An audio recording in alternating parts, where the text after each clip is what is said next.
Hello, welcome to part of my Happy Writer Days workshop series. I'm here with literary agent Elise Capron, who is also luckily a friend of mine too, and she is my cocktail buddy. So we have some lovely cocktails in our lovely goblets, really special ones. And she's also my bocce ball buddy. And she destroys me at bocce ball. So not only is she an amazing literary agent, but she's also an amazing bocce ball player, which is probably what you guys came here to find out, right? Totally. I will give you all the tips on that. The tips. We're not going to talk about publishing at all. No, it's all about bocce ball. So Elise, let's, joking aside, let's talk a little bit about your professional history. Tell us a little bit about who you are and what you do. So my name is Elise. I'm from the Dykstra Agency. We're an agency based in San Diego, and we're a generalist agency and also a boutique agency. So what that means, and things you want to maybe be thinking about down the road when you're looking at agencies, are that we are a smaller sized agency. That's the boutique part of it. And we have about 8 agents. Boutique agencies can range anywhere from 1 person up to maybe 20 people. And we're a generalist agency, so we do every area. We've been around for over 35 years, and I have been with the agency for 14 years, and I do a lot of our adult literary fiction. Some representative clients on that front include people like Tiffany Yannick and Courtney Brickich. And I also work with a lot of journalists and historians. So I do a lot of cultural histories and things like that. I like to read the books that you represent because they take me out of my comfort zone. So if you have questions and you're watching us live, there's a chat box that you can ask them in. And whether you're watching us live or watching the replay, we have a worksheet for you, and you can download that below this, and we'll send you the worksheet so you can have some takeaways. And that worksheet includes what we're going to mainly talk about today, which is how to, that's the worksheet, how to get a literary agent. And the first question I think we should start with is, do you need a literary agent? Who needs an agent? So it's a great question. And I think we're in a time right now where there are more options than ever open to writers. So as you go forward, I really do think it's about keeping in mind what path is truly right for you. What is the best match? And what do you have to offer? And what sort of path is really going to work for you effectively as a writer? So from my perspective, of course, being an agent, everyone I work with is really thinking about the traditional path. And so that's when, we're making every effort to get that writer into a traditional publishing house. And that's where we come in. But there are a lot of different ways that you can be published these days. There are amazing small presses out there. I mean, so many, I can't even count anymore, and they're all doing incredible things, where you don't necessarily need an agent to help you do that.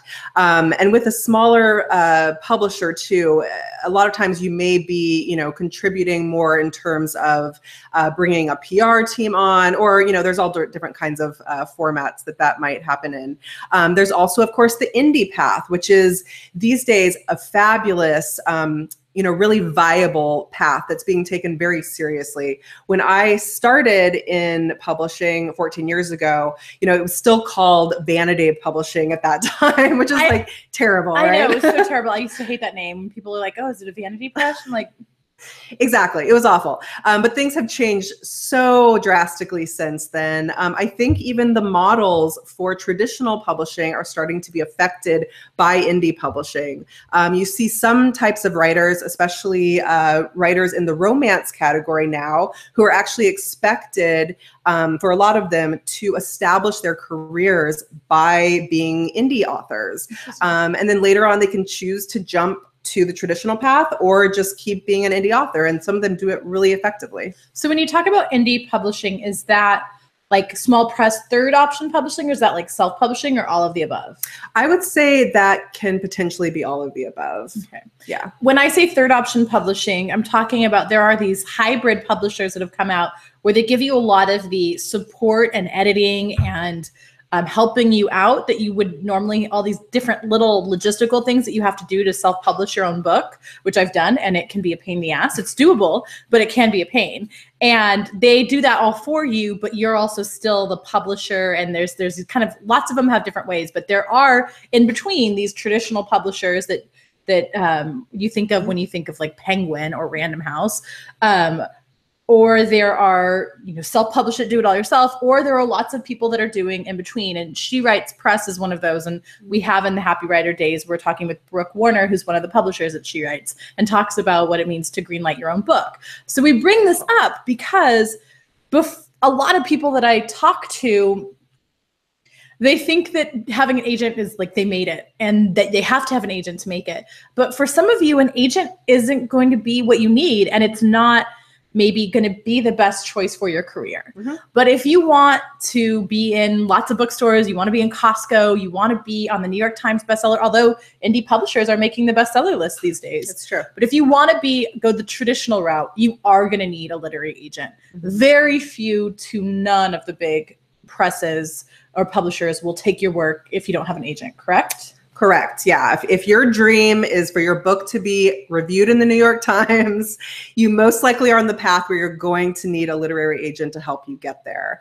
And I do just want to say one more comment on the kind of indie path versus traditional path is that part of the decision making as you go through this process is, are you the kind of person who you really feel like you have your audience in place and your platform in place, and you also really want control of your book, of your brand, of how the book is produced, of your image in general. The indie path can be a way to go where you really will maintain that control over everything, which for some authors, that makes a lot more sense.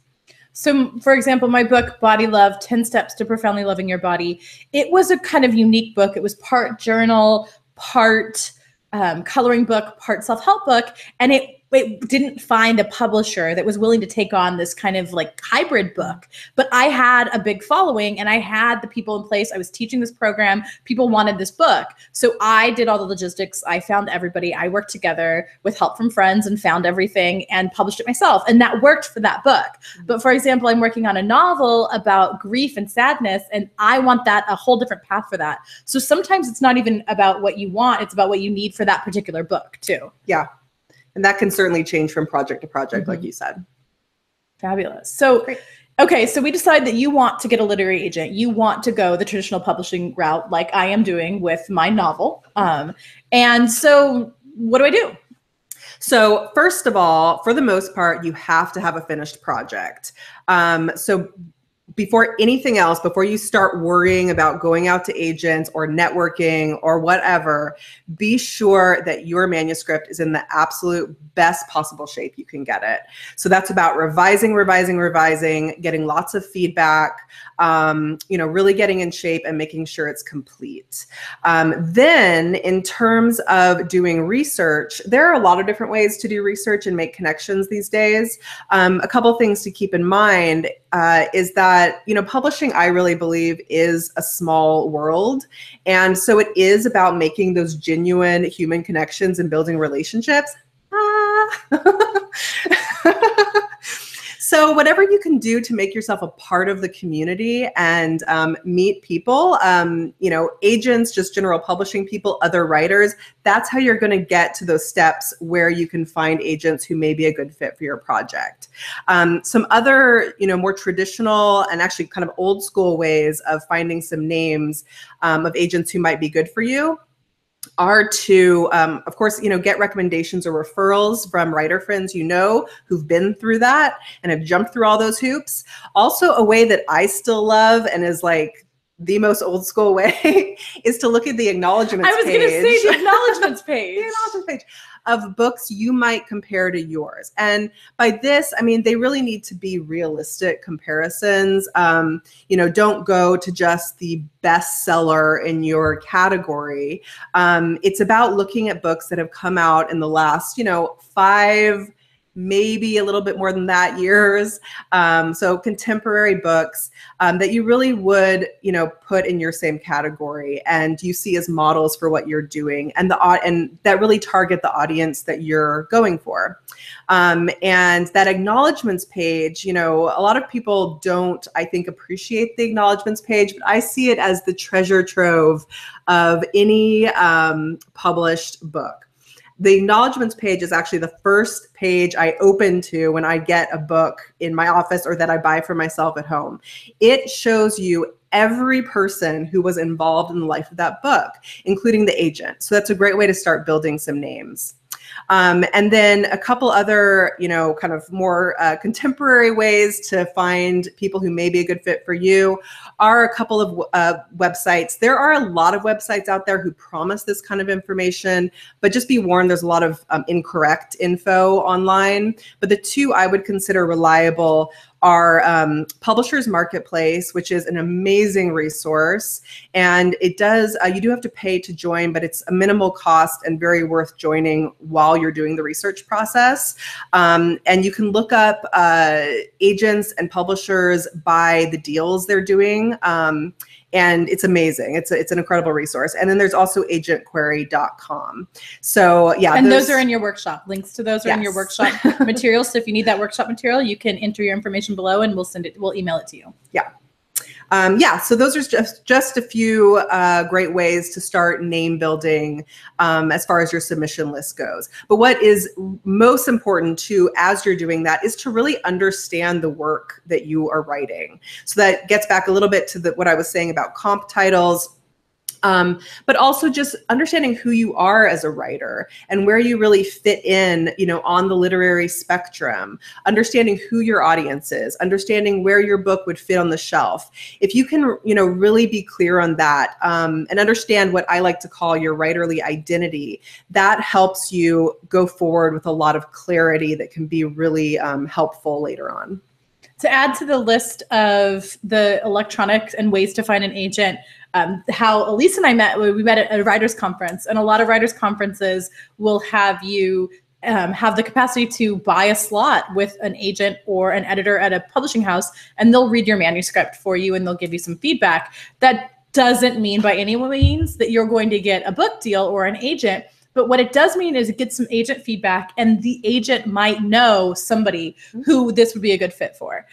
Elise is not my agent, and Elise won't be my agent for a lot of reasons, but the biggest one being that you don't do my genre. If I want to do historical fiction, I'd call Elise, but I am doing, commercial fiction or a different stuff that doesn't fit with what Elise is doing. So even though Elise is right here, and it'd be really easy to be like, hey, Elise, be my agent, be my agent, be my agent. You're my friend. I like you. We play bocce ball and drink together. You have to find an agent that's the right fit for what you're doing, which is why I have an agent that's not Elise. My agent is different. Absolutely. And, that's as you're also going forward and doing things like submitting to agents, keep in mind that if you do get a rejection, there are a lot of different reasons for that. And we have to look for the kind of projects that we can sell well. So it's not just taking on anything, willy-nilly. It has to be an area we specialize in. It has to be an area we know. And that's also related to the editors in publishing who we have the best relationships with. There's a lot of factors that go into us taking a project on, but it all comes down to us being a really crystal clear, great match. So we had a question from live. So thanks for asking questions and coming live. Hi, Lauren, Marie, and Elise. Thank you for doing this workshop. Yay, I'm glad you came. Thanks for coming. Do you recommend that writers hire a pro editor to edit their manuscript before querying agents? This is after having beta readers and revising a bunch of times. Shall I start? Yeah, that's all you. I mean, I know my response, but it's probably different from yours. That's a tough call because, I know a lot of amazing freelance editors, and I absolutely think that they will help your manuscript get to that next polish level for sure. That said, being very realistic, I know that these things can end up taking a lot of time and a lot of money. So my recommendation is that if you've already had beta readers and you've gone through several revisions, if you feel really, really good about that final version, go ahead and submit it. The one time I would say it's definitely worth getting a professional editor to work on it is if you're in a place where you're stuck with the editing, or if you just really do want somebody who's doing like a final polish for any little stuff. But if you're talking about substantive editing from a freelancer, don't consider that an absolute vital thing to do unless you really feel like it's going to add something to get you to that last step. I would ditto that, but also add it depends on your beta readers. So there's a difference between the beta readers that I have for my novel. It's a complex novel, and I want people who understand complex literature, who are used to, so I have other writer friends and literature nerds edit it and be my beta readers, versus my Body Love self-help book. I asked the Body Love community to read it for free and let me know where they wanted more information, what they wanted, like more we got a mouse in a tutu was one of the suggestions. So it's a different kind of process because that was a indie published book that I published myself. And I had all my beta readers were people who were going to be reading the book, who were part of this program, who were part of my community, who were already talking about body image and stuff like that. And then I paid someone to line edit, which means they check and see that than and then aren't mixed up and then the periods are right and that kind of stuff. So I paid a final editor, but it went through beta testers that way.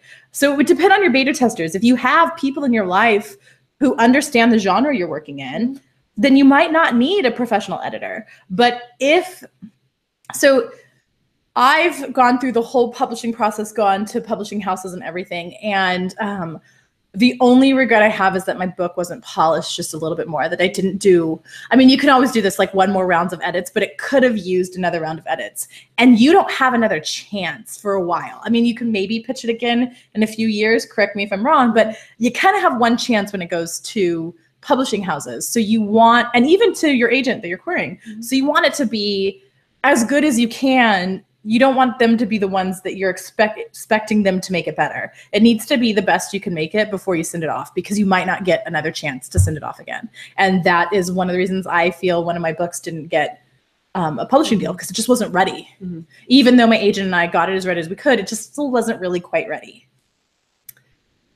I guess the tough part is, how do you make that decision if it's really ready or not? And that's, I don't think, a question either of us could answer. I guess the question would be, are you impatient or lazy?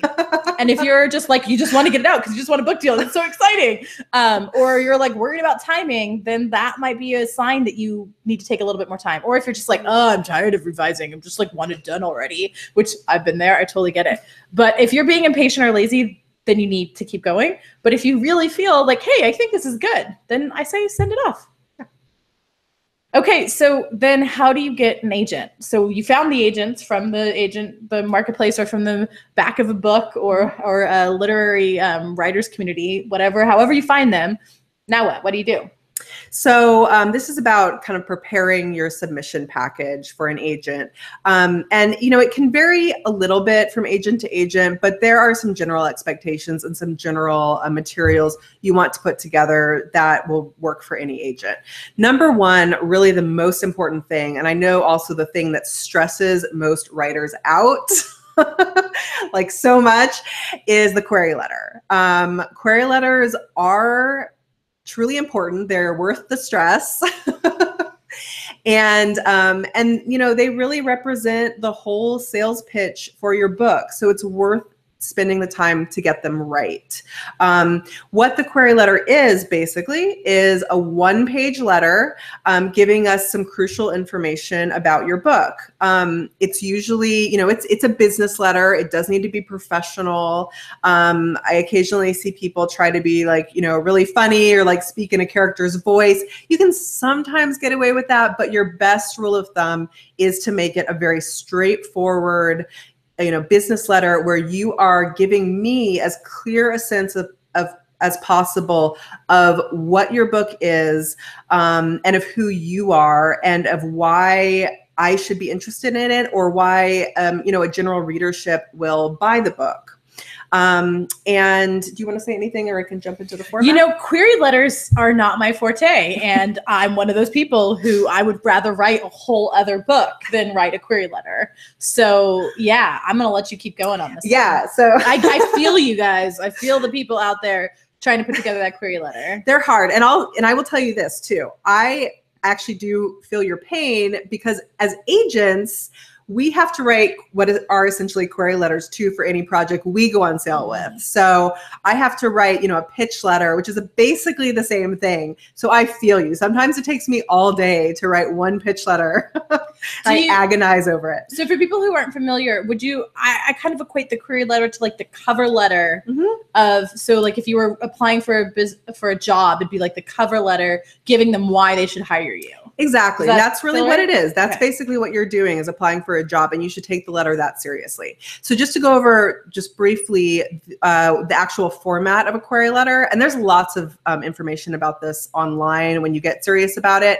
But just to give you a sense, it's generally a one-page letter. I know it's really tempting to go over a page with email, but you have to imagine that agents' attention spans, I think, last for about one page. So keep it to that one page. Yes. Oh yeah, maybe not even. Yeah, it's a one-page letter. It's generally about 4 paragraphs. Your first paragraph is, for the most part, there's a little bit of flexibility with this format, but for the most part, that first paragraph is what is the most important thing we need to know about your project. So that can be a few different things. On a really basic level, I want to know the title, I want to know the genre, I want to know the word count. Also, if you have something, you know, that really makes you stand out, like a blurb from a well-known writer, this is another good reason to build connections as you're going along in your writing path. If you have a blurb, if you've won, you know, a great award, whatever the case may be, or if you have a recommendation, you also want to put that right in your first paragraph. That's the sort of information you don't want to bury later in the letter, because the agent might not see it. Again, we have short attention spans. We're reading sometimes hundreds of submissions at a time. They're all coming in on email. They all look the same. We want to make sure we don't miss that really crucial info. The second paragraph is generally giving us like the core concept, AKA the pitch of your project. So that can be, you know, again, it kind of depends from project to project, but that can be really what the story's about, or if it's something, you know, like memoir or other types of nonfiction, it's really, you know, kind of what the heart of the book is. And then the next paragraph will generally be your, the themes of the book, or your personal connection to it, or whatever kind of follow-up from that core pitch there might be. And the last paragraph is usually your bio. And you want to tell us everything you can about your life as a writer, and anything just related to your general writing path. If you're a brand new writer and you don't have any credentials yet, that's okay. It's perfectly fine to just say that. I would rather you just say that you're a new writer and this is a new project and this is what your goals are, rather than putting a lot of filler in your bio, which I don't think usually is that effective. Okay, so there's a query letter. It's really, like, when you break it down like that, it feels less intimidating. I mean, it's still intimidating to send it, but it feels less intimidating to write it. So yeah, there are tons of examples of strong query letters and weak query letters online that are very easy to find. I think there are probably entire books written about the query letter too. There are. I've read them.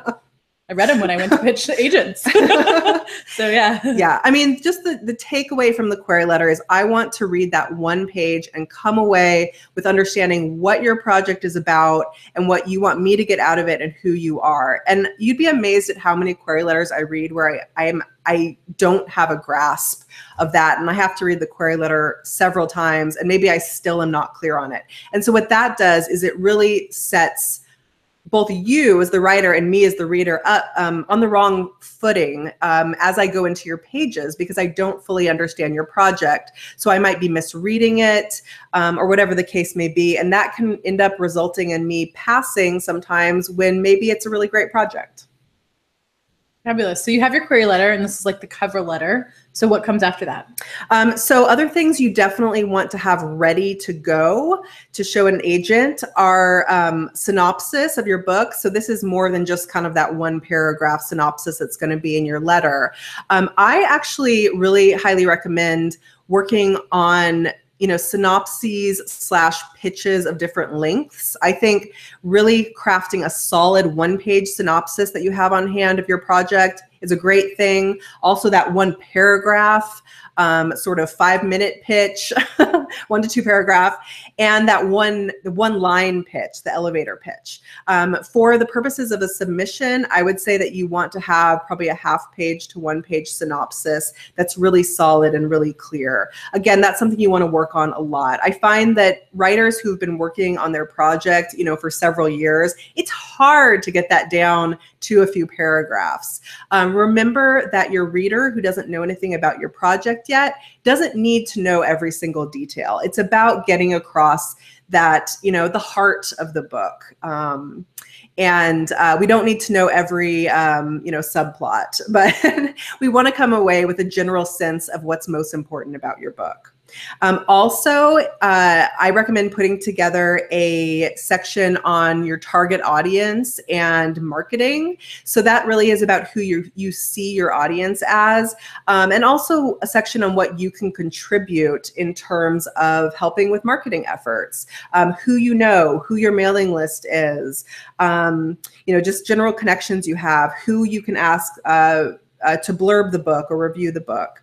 All of that is really helpful. That piece might not be necessary for every submission, definitely necessary for nonfiction submissions, but it's really good to have on hand too, because even if I get a novel submission and it doesn't have that section, if I want to sign the project, that's something I'm probably going to ask for right away.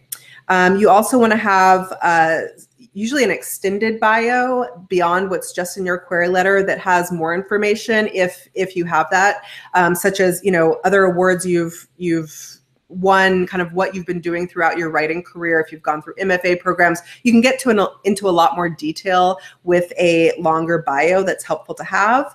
And then, of course, your full manuscript, as we talked about. The one exception to the full manuscript rule is if you're doing, straightforward nonfiction. Those can still usually be sold on proposals, which are basically a much bigger kind of marketing plan and proposal for the concept of your book.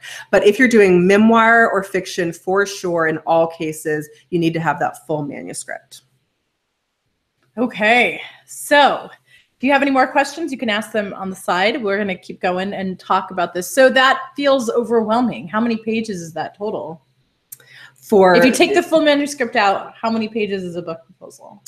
Oh gosh, a book proposal, I would say is, and this is for straight nonfiction, is probably going to be anywhere from 15 to 30 pages. I think my nonfiction for my memoir was 23 pages printed. Yeah. Yeah. So and then it's a book report. Yeah, exactly. That's kind of what it is. Report, right? And then with a proposal though, you're also adding sample chapters. So, the full proposal for a nonfiction project can run, easily 50 to 100 pages in length.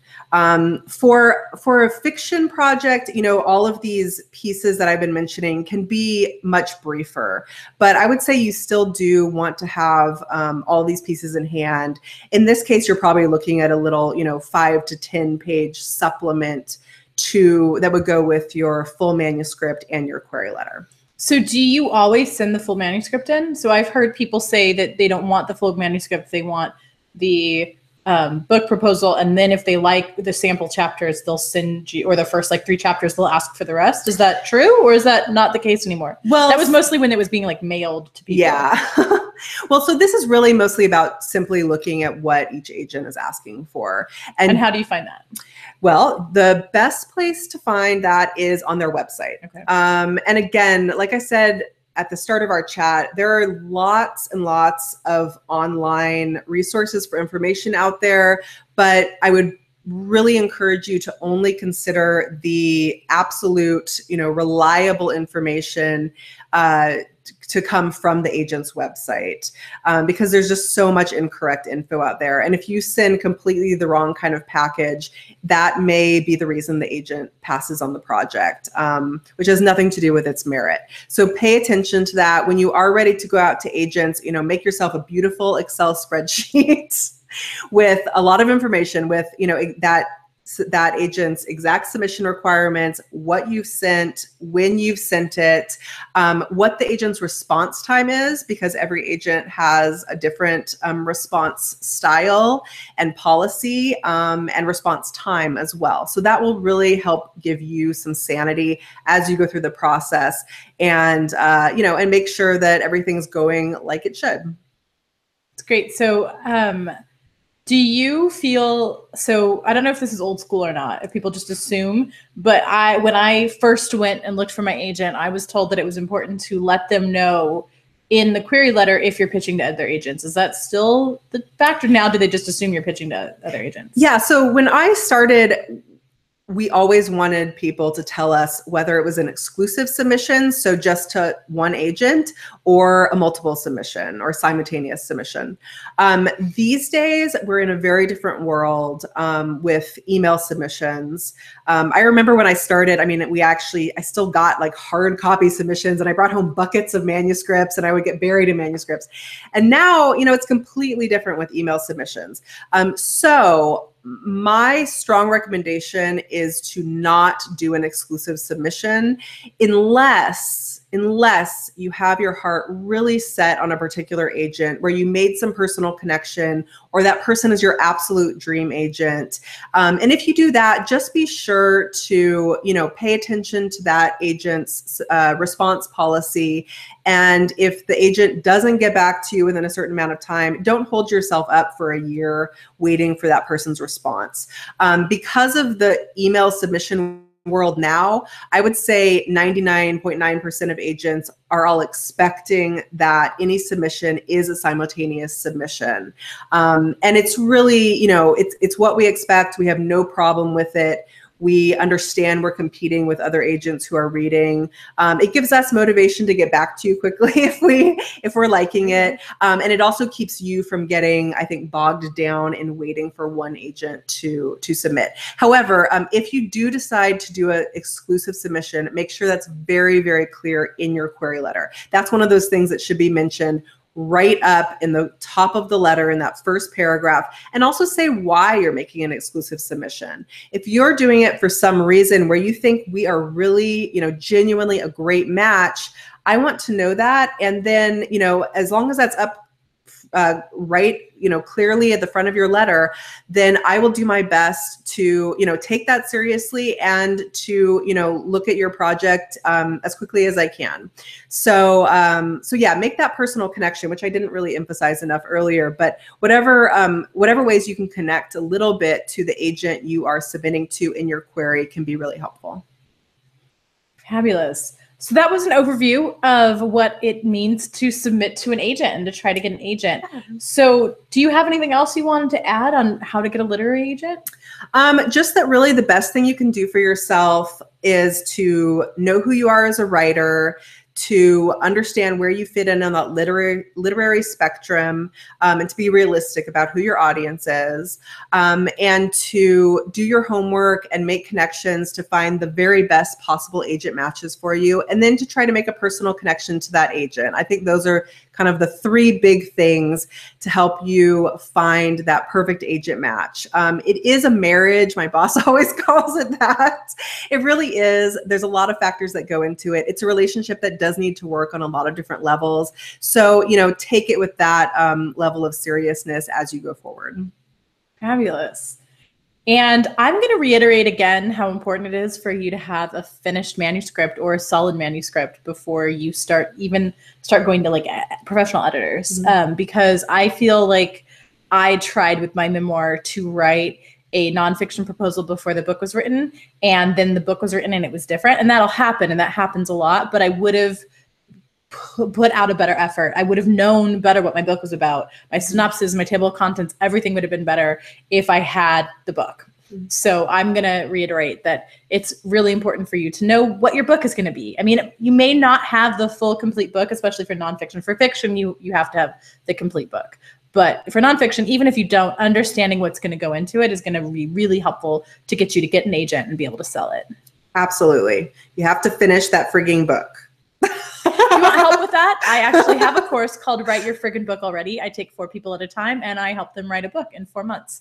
But it's a great program, and she's amazing. Thank you. Thank you. So you can find that in your workshop notes as well. And we also have an outline of everything that needs to go into your book proposal. Everything that we just read through is on your workshop material that you can download as well. So that's exciting. We have another question. How critical is it that a debut novel have a word count between 80,000 and 110,000? I've never seen it that high. No, to me, that's a little bit high. Yeah. So I always was told to aim for 60 to 80. Like go for 70, and then they might cut it down to 60, might go up to 80. Yeah, I mean, it depends a bit on what genre you're writing in. You know, epic fantasy is going to have a much higher word count.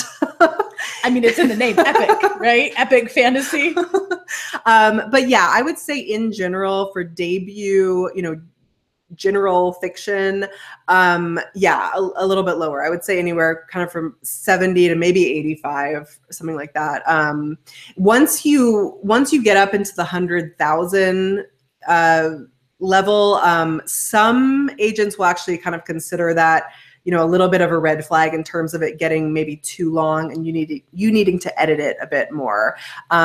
So that word count does matter. It's not a deal breaker issue, but it is something we think about as we're reading your query letter. And similarly on the low end too, I just read a query letter today that was great, but it only had a word count of 52,000 words. So I'm thinking, well, you know, this person, if they really think it's finished, I'm going to need them to add 20,000 words to that. And are they going to be willing to do it? And do I love it enough to try to get into that big of a revision? So that's kind of how the thinking process goes. So it certainly goes into, you know, kind of the bigger piece in my thinking about how it might be to work with that writer. Yeah. I mean, there are books out there that are great at 50,000 and great at 110,000, but you're already asking them to take a risk on a debut novel. So to take a risk on a debut novel out of the general publishing norm, it might not be a good fit for traditional publishing. And again, remember what we said from the beginning, we're talking about getting a literary agent to go the traditional publishing route.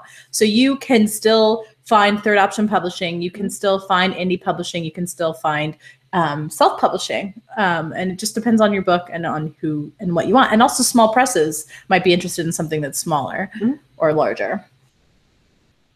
Any other last minute questions from the people live? If you have questions that you continue to have and you want to ask Elise or I, you can email me at info@laurenmariefleming.com. And this is all a part of our big Happy Writer Days, which I was, right? Cheers. It's happy hour for Happy hour. So the idea around Happy Writers Days is this is kind of the season to write. I think that we're getting into winter and it's nice to kind of hole up next to a fire if you have one, a fireplace, hopefully in a fireplace, and start to write. And so I gathered wonderful, fabulous people like Elise and a bunch of other people throughout different experts throughout different fields to offer you these workshops and up over $2,000 in courses and coaching, which includes a query letter critique and a 30-minute conversation with Elise. Yes. And you can enter to win that at happywriterdays.com. That runs from December 4th to 10th, 2017.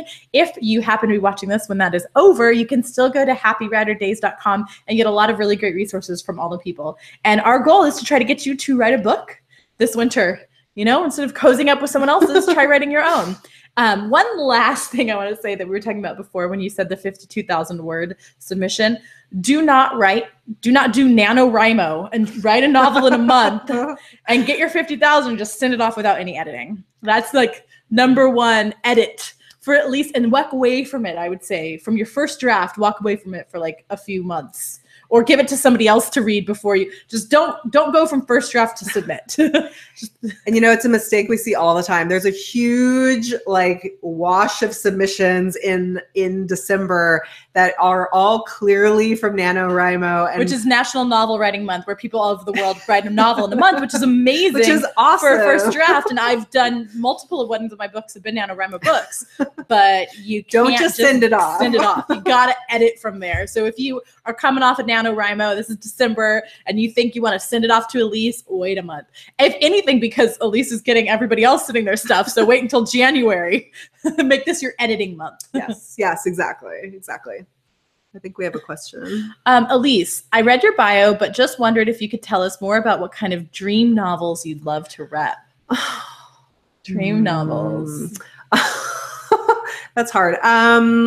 Gosh, I don't know. I mean, what I really am loving these days are multicultural novels. I really, and that's the most general, vague thing to say in the world, but I mean it to be general because I really love learning about cultures and history I might not know that much about through the fiction I read. And so I'm currently like, I really would love to take on a novel like set in Africa. For me, like the multicultural kind of voices and experience from wherever they might be, I'm all about continuing to add as much diversity as possible to our literature. And that's the stuff I'm getting really excited about. I like historical, I like contemporary. It can be, all over the place. I am a person who's very much driven by fantastic narrative voices and maybe kind of quirky narrative voices. A lot of the fiction I've taken on as in my whole career as an agent, I've fallen in love with that narrative voice from the very first chapter of the book. Not to say you shouldn't work on the whole manuscript like we've been talking about, but there's something really great that just clicks for me very quickly. So yeah, I'm looking for that magical experience. That's the totally vague answer to your question. I'm sorry. I was thinking when you were talking about that, one of my favorite books of yours is a hit. It's The History of the Noose. What was the 13th turn? Yeah. And I loved it because it was a history of a noose, but it was really a history of like racism and oppression in the United States through this thing of the noose and then through the history of it. So it was super intriguing. It was this topic that I wouldn't ever pick up a book normally about a noose, but it was a narrative story on top of it. So I was just like, hey, that was one of my favorites that you did. That book was so wonderful, but so depressing. I know, it was so depressing. It really is hard to read, but it was really well written and it has a strong voice. And so if you're trying to look for something that Elise represents, that's a good example to go look at. Yeah. And I have The 13th Turn. The 13th Turn by Jack Schuler. It's really awesome. Yeah, and I have on my bio on the website, I do list a lot of the clients I would consider representative of what I'm looking for. So that bio is a good place to kind of see the authors I might, look to as models for what I still want to be actively taking on right now. Yeah. Okay, well, we are 10 minutes over the 30-minute mark, but I'm glad that you all stayed on and asked questions. We had a lot of people live. That's great. I'm so excited. We were sitting here being like, is anyone coming? And then you guys came, so thank you. And again, this is part of Happy Writer Days, so go to happywriterdays.com for some more. Oh, this is great. Very helpful. Thank you. Thank you, people who came. If you want to enter that to win $2,000, including a career critique of coaching and courses, you can go to happywriterdays.com. And if you missed that, because the deadline is December 10th, and if you're watching this replay on YouTube after that, you can still go to happywriterdays.com and we'll have some great links to resources that will help you through this. And the goal of all of this is to get you to write your friggin' book already. So write your book, go out there and do it. And if you want help with that, let me know at laurenmariefleming.com. I've got lots of free resources and courses for you. And thank you again to Elise, my buddy, my pal, my bocce ball partner, my cocktail buddy. Cheers to a live workshop. I'm so glad you all came. Elise is one of my favorite people in the world. So I was so happy to have her here and chatting about books. And I hope that you all work on your manuscript. And thank you. And I hope you all work on your manuscript and go pitch those agents and get your friggin' book written already. Get it written. Bye.